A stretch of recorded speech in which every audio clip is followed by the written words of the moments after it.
Thank you, Mr. Chairman. Thank all of you for your testimony.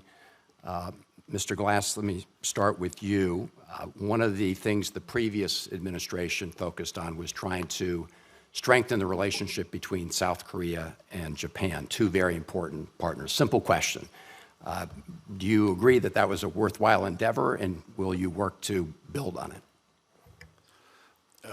Not only worthwhile, but essential.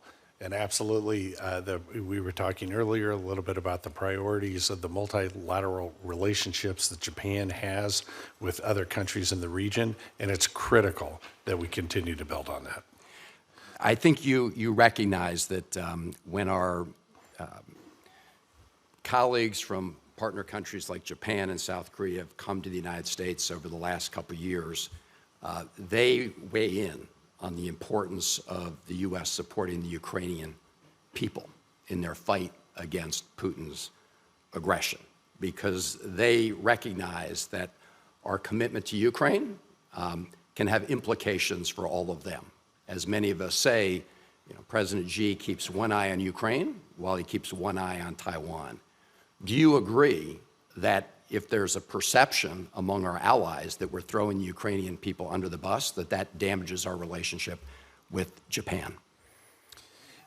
The Japanese have supported the Ukrainians not only with economic support, material support, and conscious support.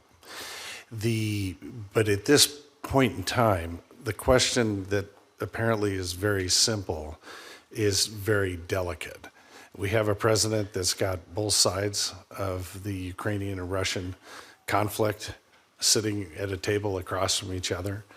And at this point in time, I think the delicacy of what he is working as our negotiator in chief is something that I don't want to make any comment that might possibly disrupt that process. My time's limited. I will just say, at the most recent G7 meeting, and as you're well aware, Japan's a part of the G7, right? Correct. At the most recent G7 meeting, our allies all supported continuing to keep the language from previous G7 resolutions, which named Russia and Putin as the aggressor. Did they not? They did. They did. And it was the United States that said we should remove that, wasn't it? It was. Yeah. In my view, that sends a terrible signal, not just to the people of Ukraine, but to people in Japan and South Korea and our partners around the world.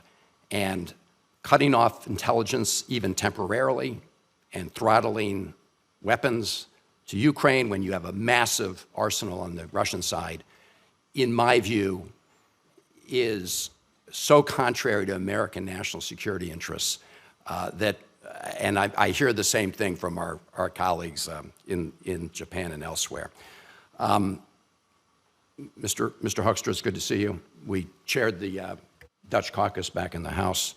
Let me just say, I was at a hearing yesterday in the Banking and Housing Committee where the testimony from the economist there, who, by the way, was invited by our Republican colleagues, was unambiguous, that when you increase tariffs across the board on products from Canada, including Canadian lumber, you will drive up the cost of housing in the United States.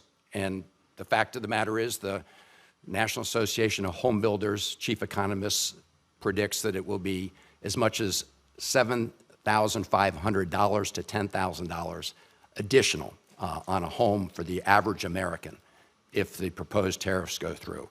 I mean, you can do some simple math. You don't have to be an economist, neither do I, to recognize that will increase the costs and make homes less affordable in the United States, right?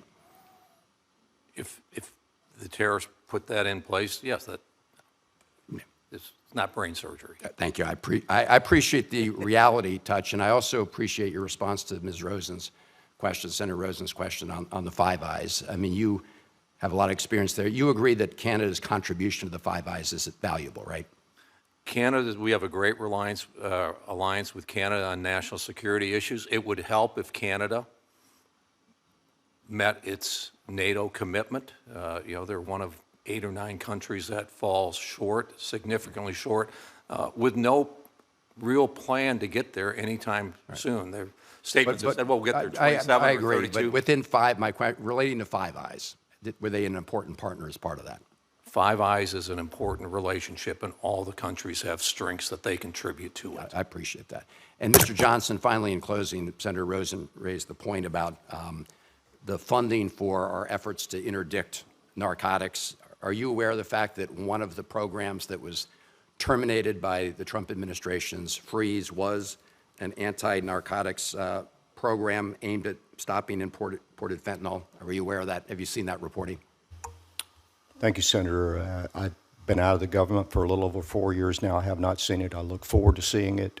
I am confident that throughout this process that anything that helps stem the flow of fentanyl will survive. And well, I hope you're right about that, because we had a meeting with Pete Morocco, and I did not get any sense of confidence in that. That was my takeaway anyway. Thank you, Mr. Chairman.